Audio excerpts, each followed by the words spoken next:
of the we came, and to it we return.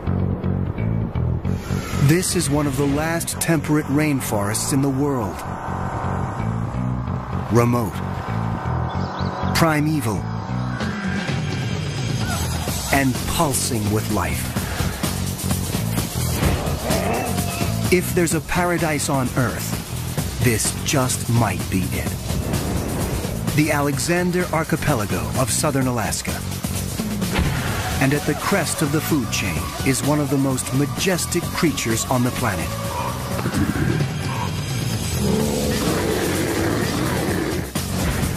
This is the biggest, most magnificent predator on the block.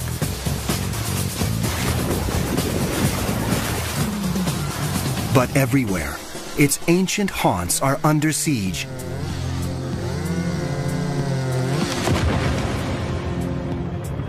As the modern world closes in, this could be the great brown bear's last stronghold. To protect this extraordinary species, researchers have to learn more about its secret life deep within the forest, and quickly. A veteran tracker joins forces with a new technology that may allow us to enter the bear's ancient territory without risking a close encounter of the grisly kind.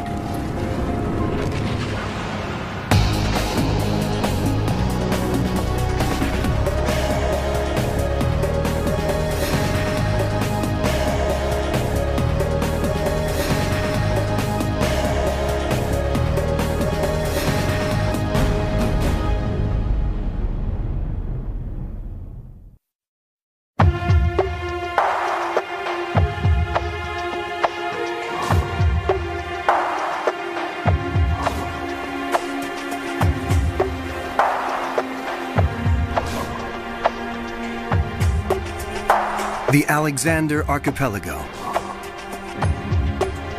More than 1,000 islands clustering off the coast of Western Canada. Originally mountain summits, they are blanketed by dense, ancient woodlands. These are some of the last temperate rainforests on Earth. When most people think of rainforests, this is what they have in mind. Lush, wet, warm, a steaming jungle. This is the tropical rainforest. Young, leafy trees, a huge variety of wildlife.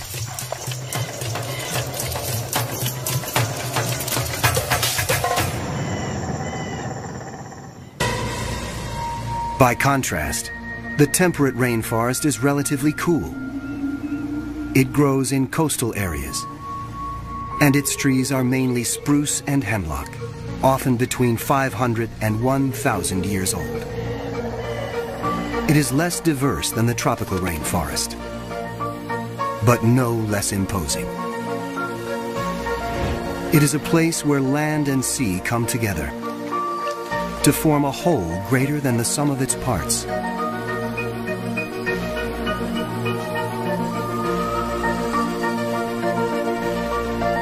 The islands have names like Chichagof, Admiralty, Baranof, Prince of Wales.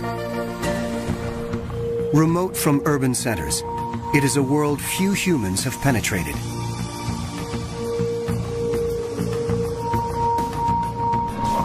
As a result, this vibrant ecosystem is a kind of heaven on Earth.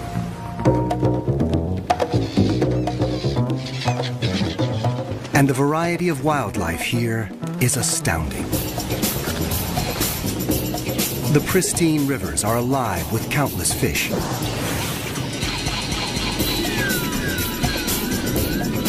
Amidst the islands, killer whales breach.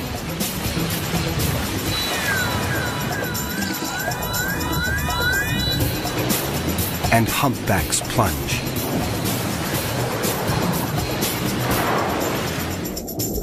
Dall's porpoises and Steller's sea lions feast in the food-rich waters.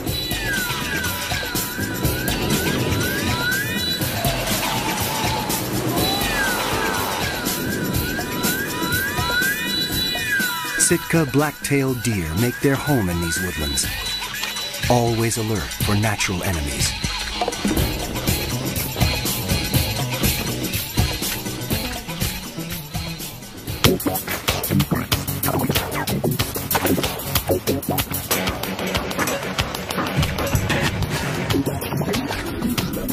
And the lord of this southern Alaska paradise is this mighty beast. You may know this bear as the grizzly.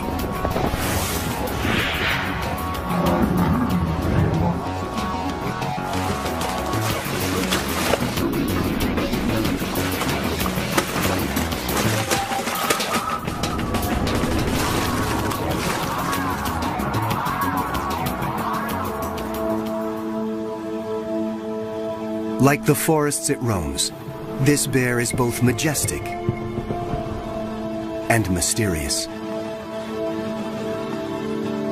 In North America, brown bears are often called grizzlies, though biologists reserve the term grizzly for inland brown bears and use brown for bears that live on the coast. Genetically, the two are identical. Whatever this bear is called, it is not a bear to be taken lightly. It can weigh more than half a ton and yet reach speeds of almost 40 miles per hour. The brown bear is arguably the world's largest land carnivore. You might think that honor goes to its cousin, the polar bear, but many scientists classify the polar bear as a marine mammal because it spends most of its life in the ocean or on sea ice. On land, the grizzly is king. It can rise up to 9 feet in height.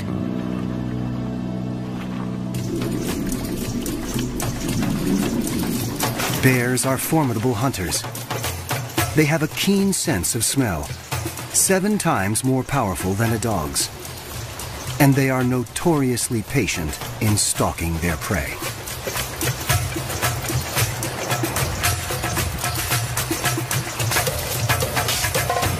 But the grizzly is also a fiercely private animal and usually avoids the company even of its own species. Any human trespassing on its space is asking for trouble.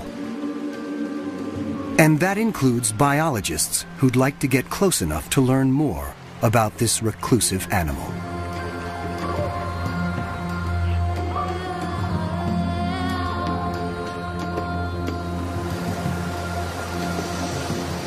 In the rainforest, the brown bear rules. It has no natural predators. And yet, worldwide, its numbers have been in decline for the last 100 years.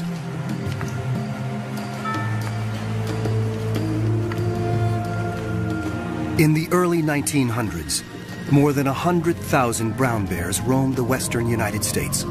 Today, only about 1,000 remain. Across the planet, their range has been cut in half since 1900. In the Pyrenees, on the border between France and Spain, the brown bears were just hanging on. They were down to their last female. Recently, hunters shot her, thereby dooming this population of bears to extinction. Today, roughly 40,000 brown bears live in what might be their last stronghold, the state of Alaska. But every day, humans encroach a little more on their territory.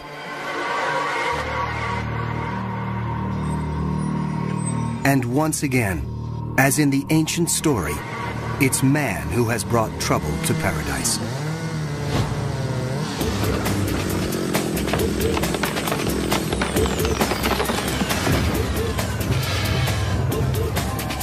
Consumers demand an immense amount of lumber each year to build homes, furniture, and other creature comforts.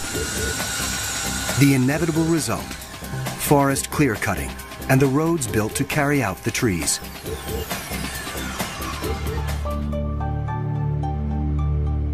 On Chichagof Island, many bears tend to converge on river valleys during the summer months.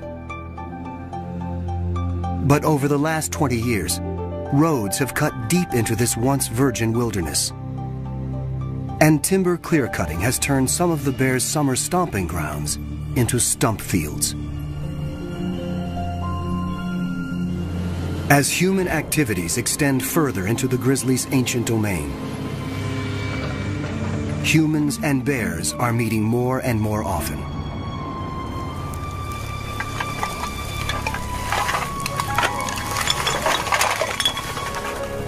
It is a recipe for disaster, for bears, and sometimes for people.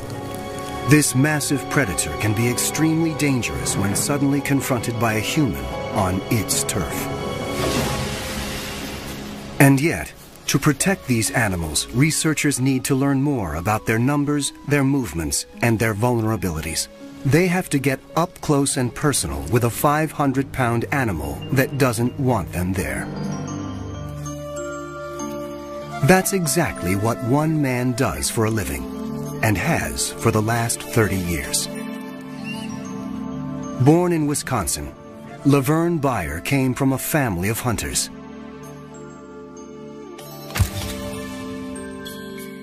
He arrived in Southeast Alaska in 1970 and fell in love with the wilderness.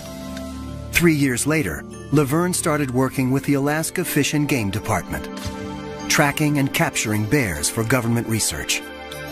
It was a job he was born to do.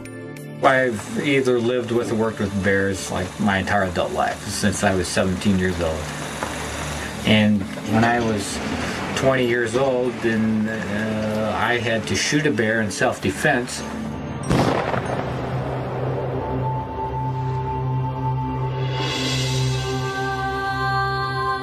And once you have to shoot a bear in self-defense, that's kind of one of the events in your life you don't forget.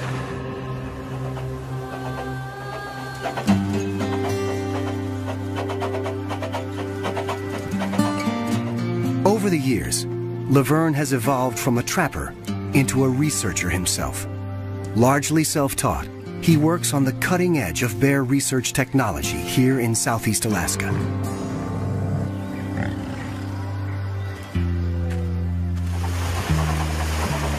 Based on a 70-year-old tugboat, Laverne has captured more than 700 bears since 1975 and is now one of the most respected bear trackers and researchers in the region.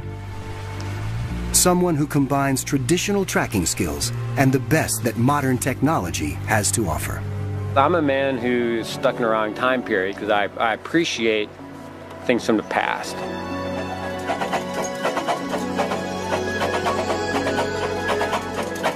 I definitely appreciate technology, and I guess it's somewhat like, too bad a person couldn't live in the past, but yet have some technology of the future.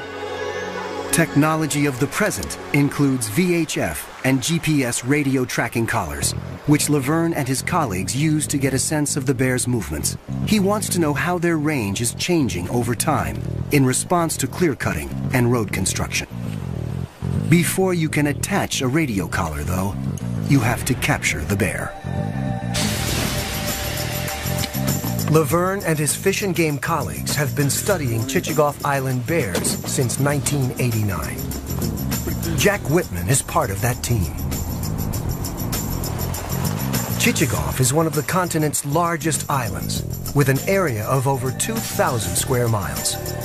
About 1,100 people live there, and about 1,600 brown bears.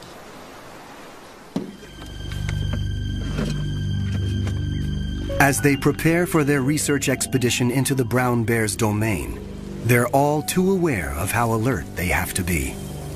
We're trespassing in a pretty major way in places where brown bears live, where most people shouldn't go.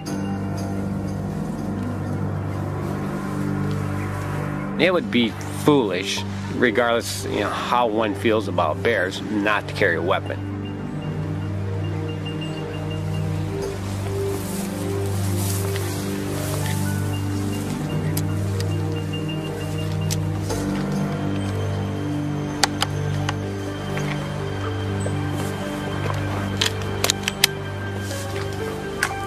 An ancient trail leads into the world of the bear.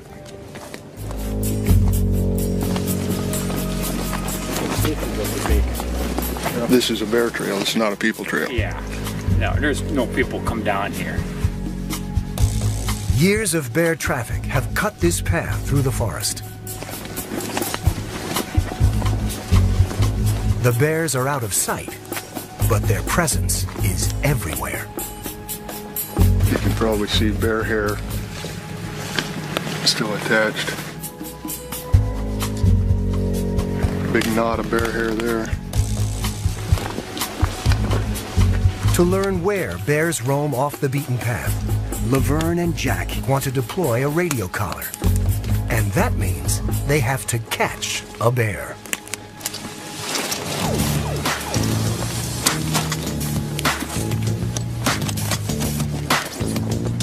The art of snaring a bear without injuring it is a delicate one. In order to direct its path into the trap, you have to think like a bear thinks. You have to choreograph its movements. The bear has to hit a bullseye right here. Okay.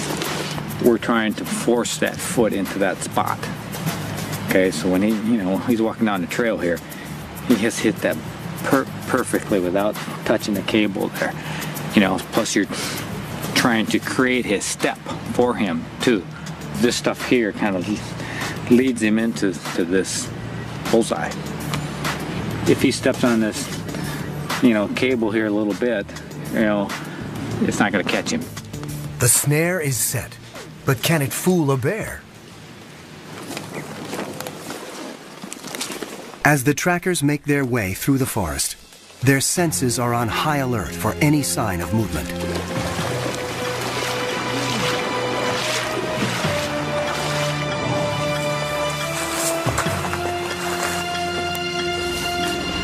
One of their snares has been triggered, but it didn't catch a bear.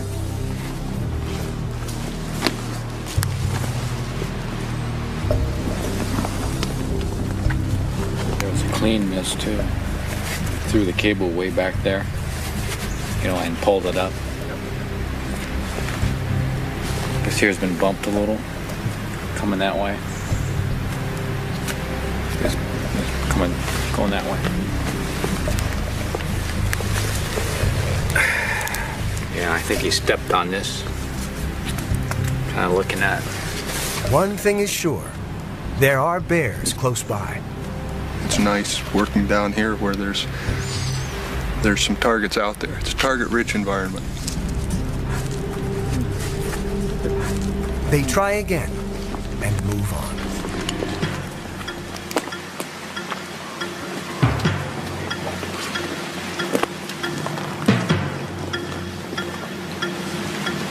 Finally, after hours of tracking bear sign and checking traps, Laverne spots a grizzly in the river near where they've set a snare. It could be headed toward the trap. Now the key is staying silent, motionless, and downwind. They pick out motion, so you move slow, and deliberate, and if preferably you move when they're not looking at you.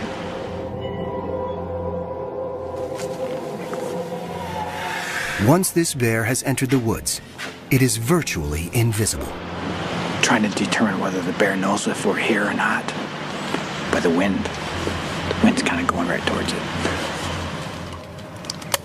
After nearly 30 minutes, Laverne and Jack hear signs that the bear's been caught, but how firmly the snare has grabbed its foot is unclear. At this point, it's kind of, how is this all going to play out? There's other things that are going to happen here to determine whether it's a good capture, a bad capture, an ugly capture. A tranquilizer dart is the most gentle way to put a bear to sleep, so they can attach the radio collar and do their research. For now, the animal seems relatively calm. Once the bear definitely discovers that we're here, it could be a different story. The body language could be different. It could become more aggressive. These woodsmen are skilled at keeping their bear encounters from turning violent. Still, they never enter the forest unarmed. Regardless of the size of the bear, they're capable of injuring and killing people. So it's just prudent to carry a weapon, and in hopes you don't have to use it. White eagle feather is good luck.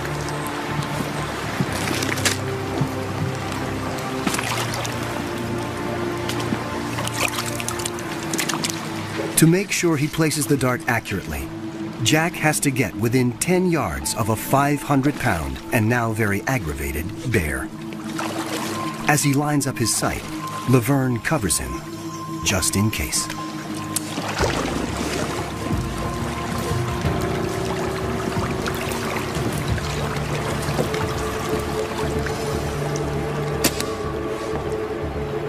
When the bear shifts its position, they can see just how tenuous the snare's grip is. A sudden jerk, and this angry bear could be on them in the blink of an eye.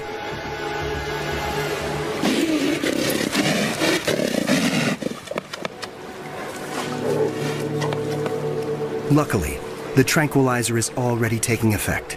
If not, the bear might easily have pulled free. Minutes later, she's out.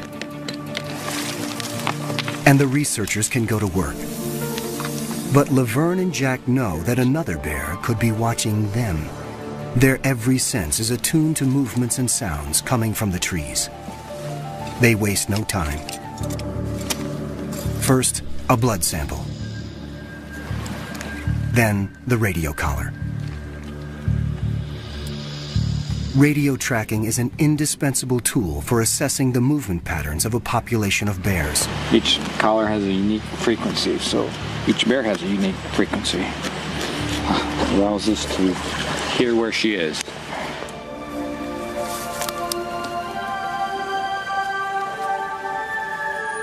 Today, the forest has let them in. It remains to be seen if it will let them leave.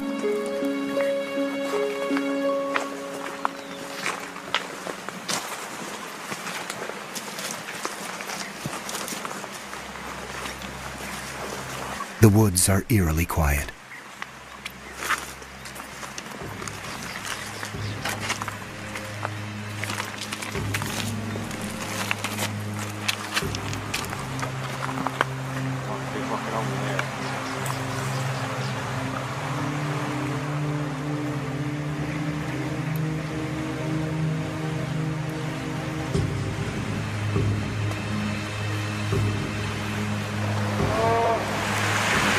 Yep, right there. I think I hear a growl. Suddenly, they realize they're being watched.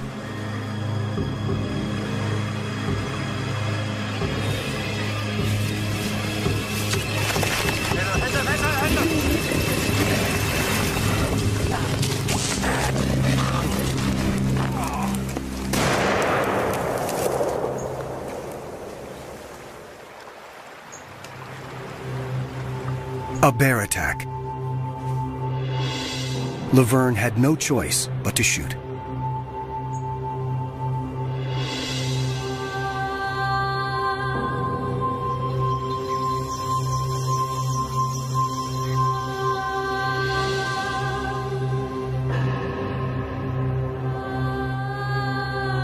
A day that began so auspiciously has ended in heartbreak. The forest let Laverne live, this time, but also forced him to confront a grim reality. Sometimes this work exacts a terrible price.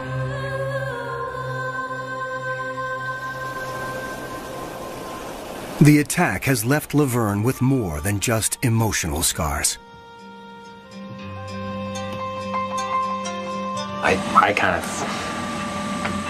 I feel responsible.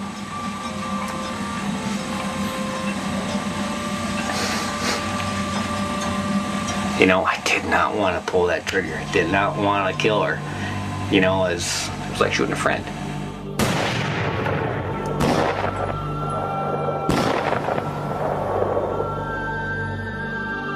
and felt, we're trying to help you. We're trying to help her, or help the species. She doesn't know that. I don't want to shoot you. Can't you understand that, we're not trying to hurt you?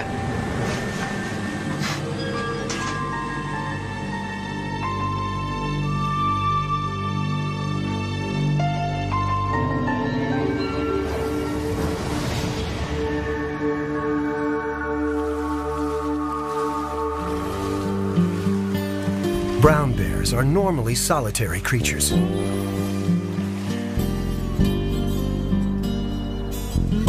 And most of their time is spent finding food and eating.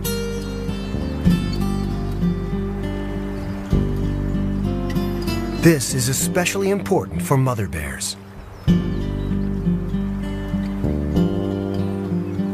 These twins were born during winter.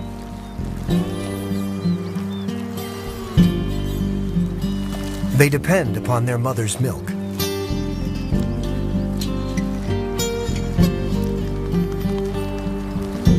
She must find enough food to sustain herself and her family.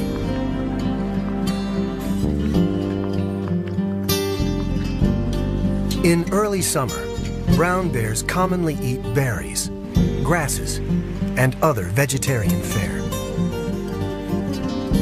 But each year around July, their diet dramatically changes. And it all begins here. Enfolding the islands of Southeast Alaska are the rich waters of the Inside Passage. The passage is home to some of the most spectacular animals on the planet.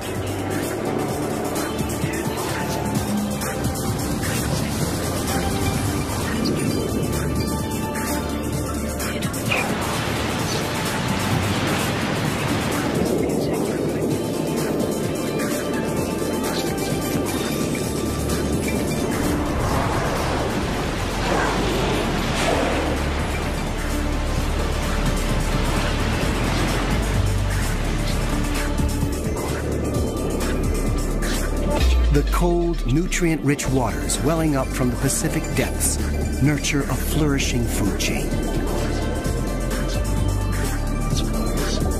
Massive schools of fish thrive on rich plankton and attract an army of predators. Humpback whales gather to feast, working in groups to capture herring.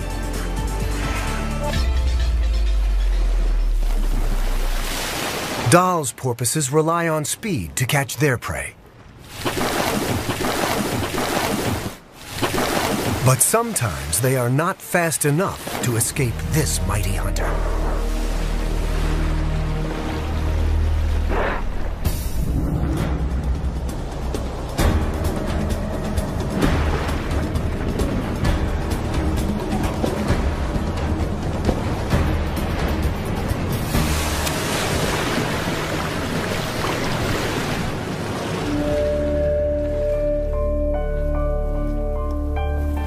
On shore, another mighty hunter is getting impatient, waiting for its share.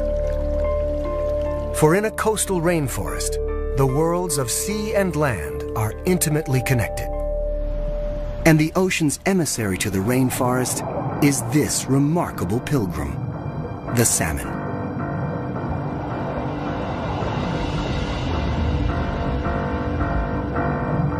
Chinook, coho, sockeye, pink, and chum.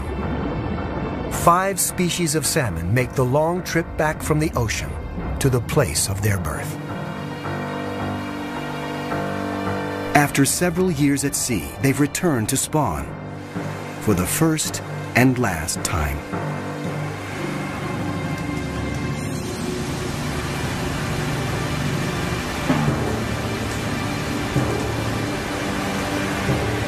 These weary travelers have overcome crushing odds to make it this far.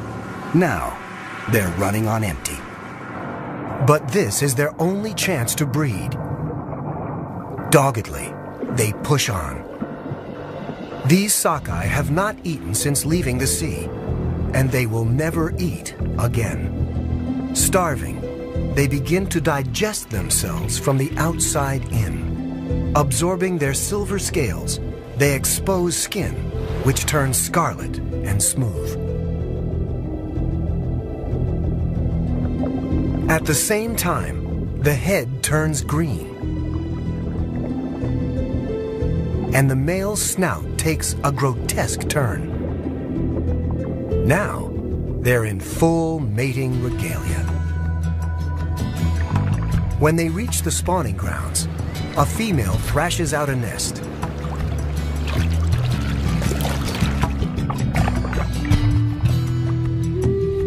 The male shadows her, ready to do his part. The spawning rituals culminate under cover of night. A female shudders with the effort of expelling her eggs.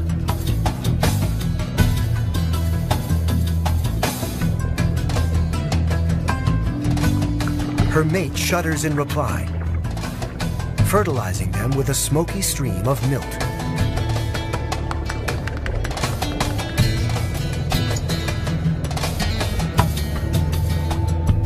A female can lay 1,000 eggs per nest, and she may build several before she dies.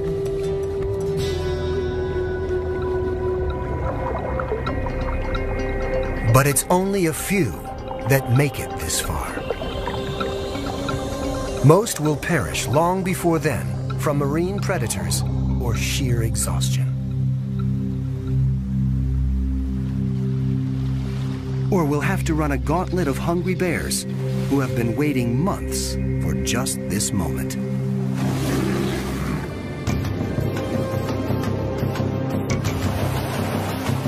Bears are patient hunters, and for animals their size, their striking speed is phenomenal.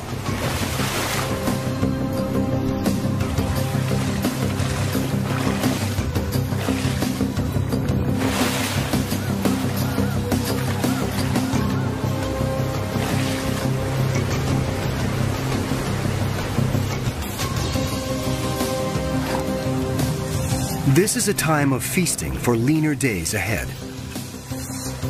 Often the bears don't even bother with the salmon meat. They're after the fattier and more nutritious parts, the eggs, the brain, the skin.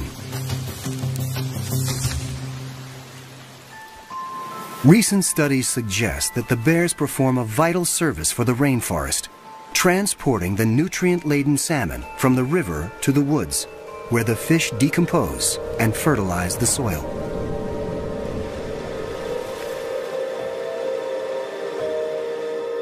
But bears aren't the only hunters on Chichagof Island today. Brown bear hunting is legal in Alaska. Brown bear hunting season is open until the 20th of May. No matter how Laverne may feel personally about the practice, big game hunting is a popular sport in Alaska. If it's going to happen anyway, Laverne wants to make sure it's done properly, and the right bears are taken. Brown bears are the second slowest reproducing big game animal in North America. The female component of the bear population is the component that you want to protect the most. With more than 3 decades experience, few guides are better equipped to track an Alaskan brown bear than Laverne. But he's here for one reason and one reason only: to make sure that if a bear is going to be shot, it's going to be a mature male bear. Laverne operates by another rule as well. He never guides in the same areas where he conducts his research. Today, he's accompanying a hunter to nearby Admiralty Island. We're looking for a male bear, which is a male bear. To identify a male bear has to be an 8-foot bear or larger, or like a 22.5-inch skull or larger. It's the body movement, body structure. That bear there has about a 20-inch skull. Which means it's likely a female and off limits.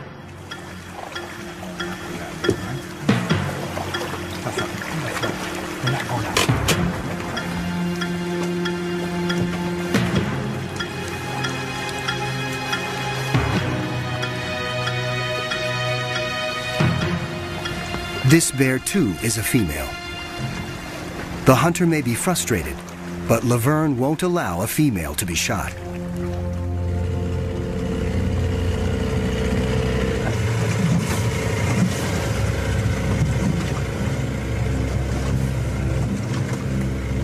We saw a bear on the beach, and we're going to go take a little closer look and see what it looks like.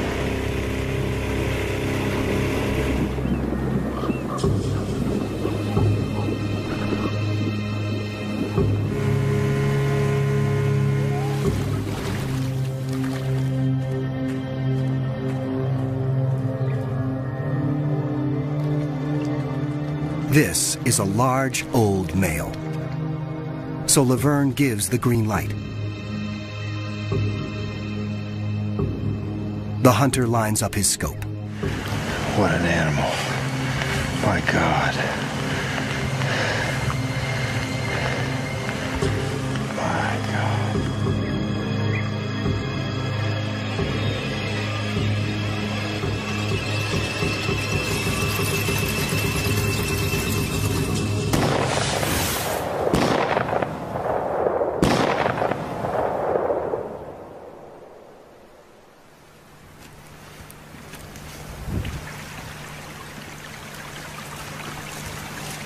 When they reach the bear, he is still alive.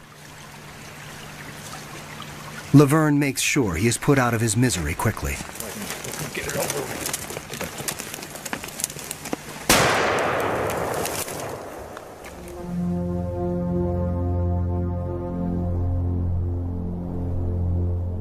Human encroachment, whether in the form of hunting or road construction, is simply a fact of life in our primal forests. Bear advocates, like Laverne Bayer, have to learn as much as they can about the bears as soon as they can. In their ongoing attempts to penetrate the mysteries of Southeast Alaska's rainforest, investigators have used advanced technologies. The earliest high-tech tool was the radio tracking collar. GPS devices were a big step forward. They make use of dozens of orbiting satellites to calculate the precise location of a tagged animal, sometimes within 3 feet. But GPS only tells researchers where the animal is, not what it's doing. What they really needed was a way of getting a video and audio recorder into the deep forest, where it could show them natural behavior, the kind of behavior humans rarely see, because our very presence changes the way animals behave. Fortunately, just such a device exists. It's called CritterCam. CritterCam is the brainchild of marine biologist Greg Marshall. Its purpose is to show us the natural world from the animal's point of view. Over the last 15 years, CritterCam has gathered remarkable video, audio, and environmental data from a wide array of creatures. From great white sharks and blue whales, to emperor penguins and leatherback sea turtles. For the first time, we are able to see what the creature sees and enter its world without conditioning its natural behavior.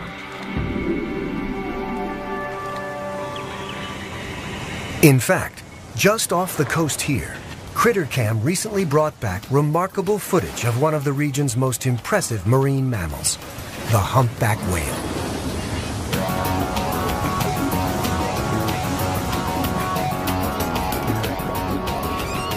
CritterCam revealed how humpbacks hunt together beneath the surface.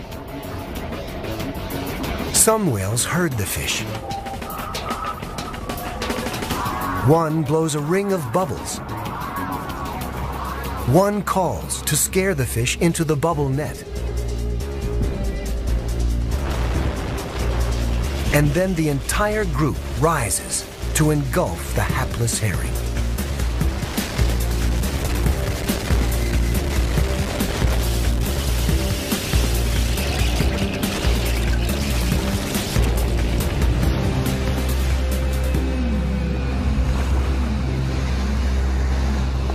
For For the first time, scientists could penetrate the murky waters and watch the whale's behavior.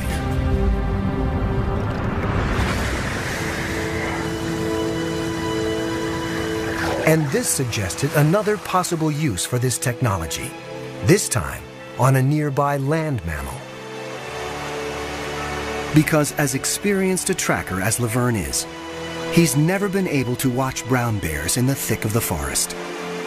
The GPS has been used on wildlife here in the past few years. Well, the next step for scientists is critter cam technology, seeing visually the wildlife's viewpoint. After years of success using critter cam to study sea life, Marshall and his team have developed a critter cam for land animals. This terrestrial version presents challenges the underwater device never had to face. For one thing, since audio and video signals don't travel through water, all data is recorded to an onboard tape, which is automatically released after 6 hours. There's no transmission with marine critter cam, so interference isn't an issue. But a rainforest is something else entirely. It's an interference machine. So engineer Dave Rash and his colleagues have put in thousands of hours making sure terrestrial critter cam was up to the job. Every element of the device had to be tested and retested, and then retested again. But it will all be worth it if critter cam brings back information that can help researchers protect the species. Still, lab testing only gets you part way. The critter cam team needed to find out how it performed on a live animal before they got into the field with a wild grizzly. How you doing? This is Damascus, the grizzly bear. He's about a 5-year-old guy. Lay down, lay down. Be a good boy. Look at that thing. Look at that thing. What do you think of that?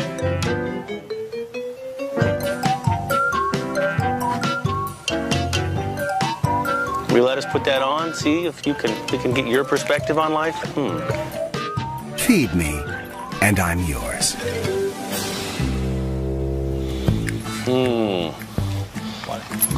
Come here. Let's look around. Let's walk up here.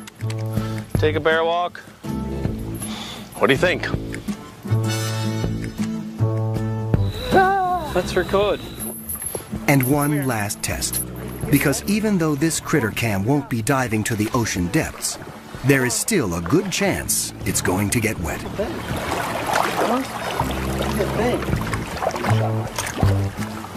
boy, huh? You want to swim a little? You want to see a little swimming? This is as far as Dave is going to get with a tame bear in controlled surroundings. It's time to head north.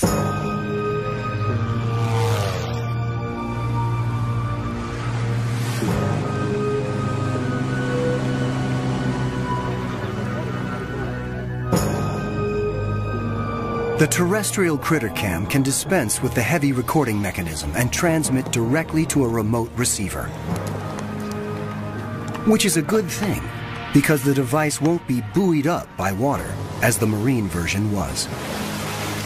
Another plus, the device won't be limited by the length of a videotape.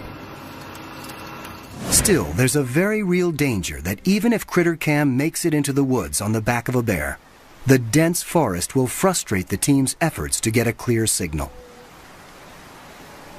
You know, in the temperate rainforest southeast Alaska, to make the critter cam technology work that you currently have today is quite challenging. It's not the plains of Africa. First step, before going after a bear, field test critter cam on a somewhat less dangerous animal. What's going on here? I'm going up testing the Greg Marshall critter cam. How do you feel about it? Yes, stop the debate about whether it's going to work through the forest or not. It doesn't take long to see the shape of things to come. Well, we're just tracking Vern as he walks up the canyon. And, The signals that I'm getting aren't as strong as I expect.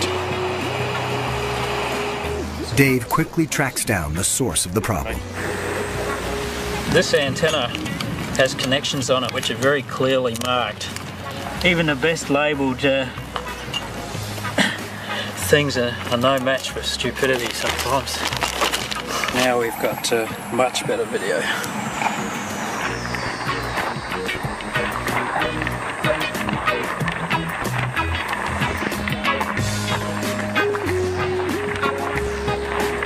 Check it out. Hey, there's somebody holding an antenna.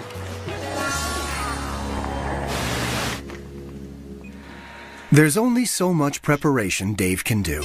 They'll have to try it out on a real bear and make adjustments as they go. We've come all this way, put in all this effort to get to this point, and I don't want my electronic part to be the thing that makes it not happen today, so I'm nervous.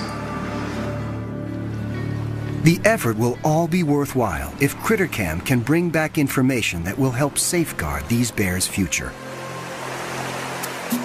CritterCam may be light years more advanced than a radio collar, but the process of getting it on a bear is just the same.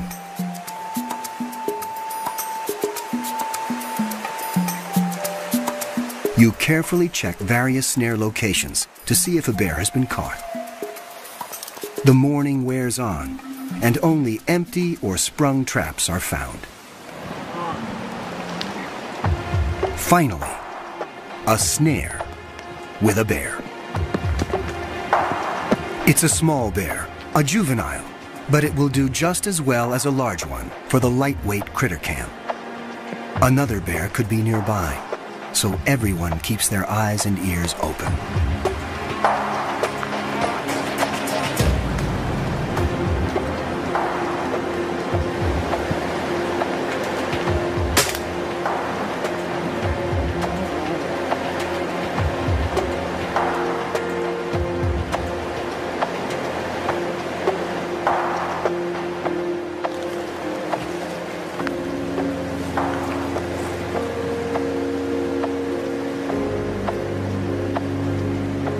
Now, the main event. Dave, you ready with that thing yet?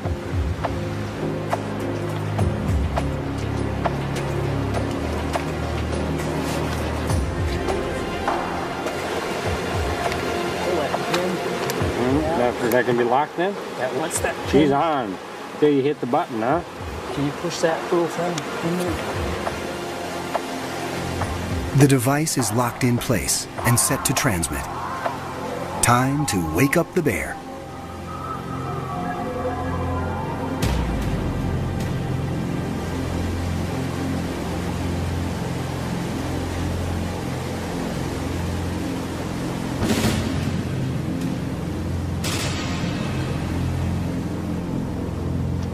We've seen this shot many times before, but we've never seen anything quite like this. She doesn't seem to mind the CritterCam around her neck at all.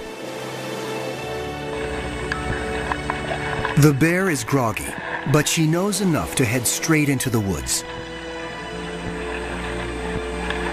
The system's working. She's right on the edge of the range, but the signals are really marginal. I think she's right over on the other hill. It might be better for us to move over there if we can. Now I guess the work begins as we track the animal and see where it goes. So we might have our night cut out for us.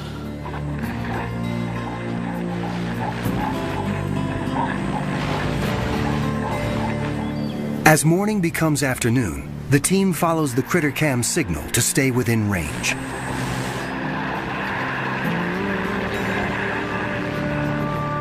Dave continually monitors the system's performance in this difficult terrain.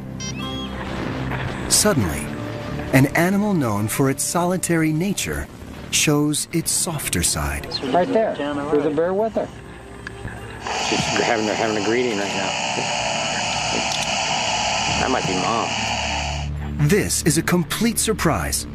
The critter-cammed bear is old enough that Laverne wouldn't have expected it to be spending any time with its mother.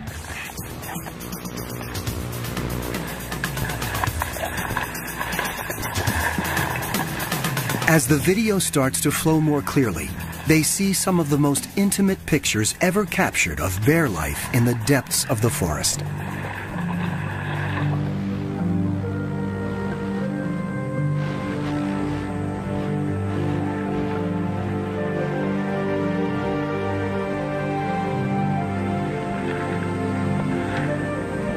She builds a daybed and curls up for a nap. See, that was cool. The fact that she joined up with two other bears. Did he actually just say cool? He did. Wow. He thought it was cool, and I think he smiled. When the bear wakes up, an excited Critter Cam team watches as she eats some Devil's Club berries, a staple of the brown bear diet. Oh, check it out, yeah.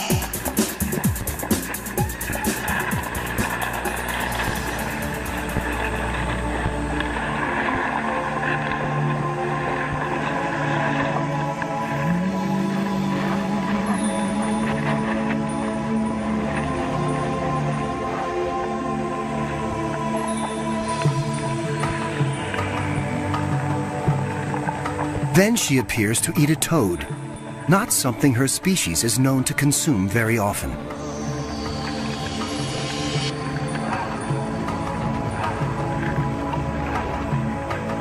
But berries and toads are just appetizers for a brown bear. Soon the bears head to the stream for the entree. And the young female is in the midst of it all.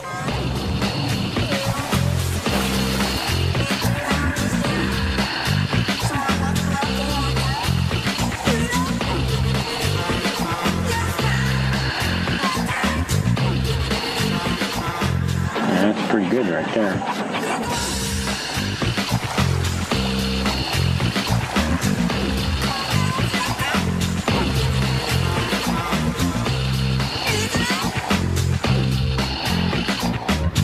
Laverne and the others are glued to the monitor.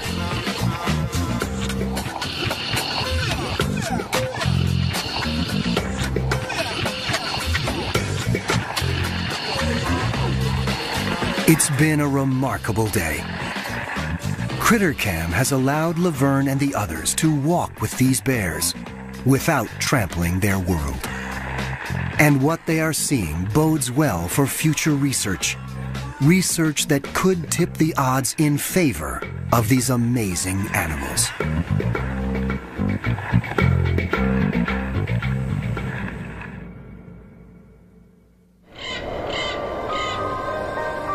It took thousands of years to create the rainforests of Alaska's Alexander Archipelago. They comprise some of the most pristine wilderness in the world. And they could be gone in just a few generations. The future of road building in southeast Alaska is unclear. But what is clear is that more roads would mean more pressure on the bear's home territory. And more encounters between human and bear.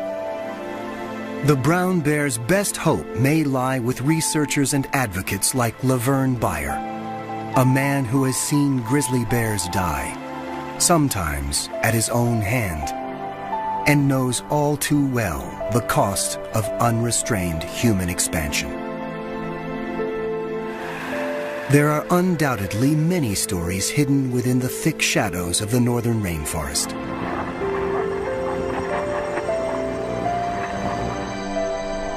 For now, though, it has surrendered only some of them.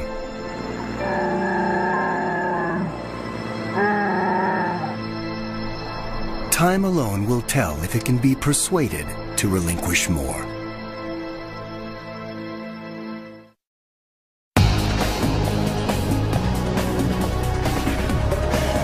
To purchase Bear Island on DVD, call 1-800-PLAY-PBS.